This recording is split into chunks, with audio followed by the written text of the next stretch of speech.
YouTube. My name's Heather Barrett. I've been working with soft glass since about 2008, and today we're going to make some little heart beads. These are going to be done off mandrel, and we're using our tungsten pick to create the holes. This is nice because you don't have to deal with bead release. Not only do you not have to clean the beads at the end, you don't have to worry about stretching and disturbing the bead release, having it come off the mandrel. So in my case, I'm going to be using a Twistie that I prepared. There is a video about that on my YouTube channel if you want to look, but you can also just do this with just a random rod of glass. I would actually recommend starting with that while you're kind of learning this and getting a feel for using tungsten, just so you're not wasting any cane.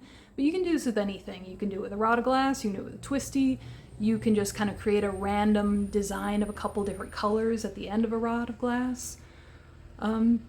So please feel free to check out the channel. I've also got some other tutorials, little process videos with some relaxing music. And of course, if you like this, please like, subscribe, give me a comment. Let me know if you have any other recommendations for future videos. All right, well, let's get to the torch. So here's my torching station and the tools and materials we're using. So we got our basic tweezers, some diamond shears, some mashers, and you can see I'm using the smaller kind. I also have some scissors. You can use shears, whatever your preference. And these are handy Andy tweezers. They'll help line up where the tungsten will go through. And I have tungsten in 2 different sizes. I would recommend starting with the smaller. And then I have a brass stump shaper. This is the cane I'm going to be using. Notice that it's a little thicker. You can also just use a random color glass rod. That's fine too. And just make sure you have something extra for puntying. So I started by garaging this thicker Twistie cane in my kiln, and I'm very slowly heating it up using the uppermost portion of the flame and very slowly bringing it down a little closer into the working area. And I'm starting by just cleaning up the tip here by just heating it up and pulling it with my tweezers, just the excess little piece of glass. I mostly just want to make sure I have a nice termination at the end of this Twistie rod. This end of the Twistie rod was already pretty clean because I had been making a bunch of these hearts, so if it's not, you can use the diamond shears to get it a nice ending like this. Now I've been heating up maybe about 3/4, half of an inch of this glass, and I'm just going to use this diamond shears to cause a little separation. I'm just trying to separate out some of this glass cane from the rest of it, and that's going to define how big the heart is. And I'm just doing this little by little. It doesn't have to be in one step, so just heating it up, bringing it to the diamond shears, and just kind of chomping away at it a little bit. And going back to the flame and doing it more as needed. We're just trying to separate it from the rest of the glass. So this piece, I'm going to try and shape it into kind of a drop shape. So I'm heating it up and I'm using gravity to let it drip down a little bit. Be careful you don't heat up the crimped end too much and have it fall off and onto your table. And throughout this particular heart, I am being very cautious with my heat because this Twistie has a lot of striking colors on it, the red, the orange, and the yellow, and I just don't want to have to re-strike that. But you can see that using gravity, I elongated this blob of glass a little bit to more of a teardrop shape. And after heating it up, I'm going to go ahead and mash it a little bit. You can make it a little thinner, you can make it a little thicker, it's up to you. But the thinner you go, the easier it will be to do the next step, which is going to be using your shears. I'm heating up the rounded portion of this flat teardrop shape. I'm heating up both sides of it. And once it's nice and warm, I bring it up to my shears and I give it a cut. You can see I did not separate it in one step.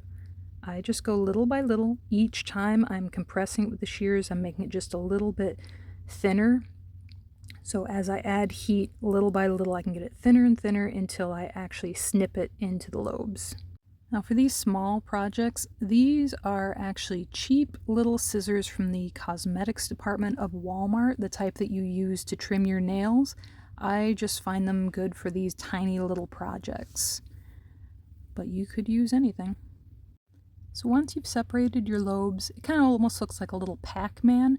this is where we start trying to make it look more like a heart shape. So you can see I'm heating one lobe at a time, both sides of the same lobe, and I'm just giving the one side a little bit of a gentle squish with these mashers. This kind of helps round out one lobe at a time. You can also use gravity to help separate the lobes a little bit. So trying to keep the heated up lobe on the bottom half so gravity will pull it apart a little bit. Everybody kind of likes their hearts a little bit differently. Some people like them more pointy, some people like them more rounded. It's all kind of subjective. So you're mostly just trying to figure out how to get gravity to help make the heart shape that you're looking for. So now I'm heating up the second lobe, again heating up both sides of the same lobe, giving it a little bit of a squish to get a little more of a rounded shape. Heating it up, trying to hold it on the bottom side so the gravity will pull it apart a little bit. I'm being pretty light on the heat because again I don't want to overstrike those colors that I'm using. But that just depends on what color you decide to use. So now I heated up the whole thing a little bit and I'm just giving the whole thing a little bit of a gentle press just to make sure it doesn't flop around too much. So I'm happy with the shape, so now we're going to move on to making the hole. So I'm going to start by deciding where I want the hole, and I'm going to use these handy Andy tweezers to define where that hole is going to be. So you can see I just heated up one of the lobes and just made a little indent on both sides of that lobe. Next step is using the tungsten poker. So I'm starting by preheating the area that I want to poke the tungsten through. Then we're superheating the tungsten itself and boring through that hole we defined with those handy Andy tweezers. Notice that I'm keeping the tungsten inside of the flame, but I'm keeping the heart to the side of it. So when you bore through with that tungsten, it's important that you've preheated the glass because you need to get it 90% hot enough and then let that tungsten that's super hot do that last 10% of the heating. Usually when I'm having difficulty with the tungsten, it means I've let the glass itself cool off too much. And the heat from just the tungsten alone is only going to get you so far. And you need to be careful you're not overheating your tungsten and having it potentially fume your glass. So I took a second and kind of cleaned up the hole that I created just by giving it a little bit of heat, and now we're going to go ahead and punty to it while I separate it from the glass cane. So I'm heating up this thin little connection point that we caused with those diamond shears. It's going to feel a little bit off center as you rotate because you're puntied to one of the lobes, not centered. And we pull it apart, and this is where you can kind of play with the tip of this a little bit. So in my case I have some extra glass. I'm just pulling it off with some tweezers, remembering to be gentle because you are puntied. It's a temporary handle, not a permanent one.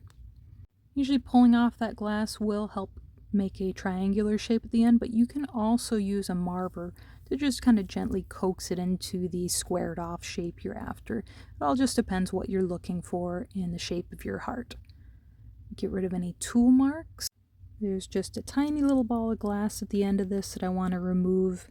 And in this case, instead of using tweezers, I'm just using a spare piece of glass.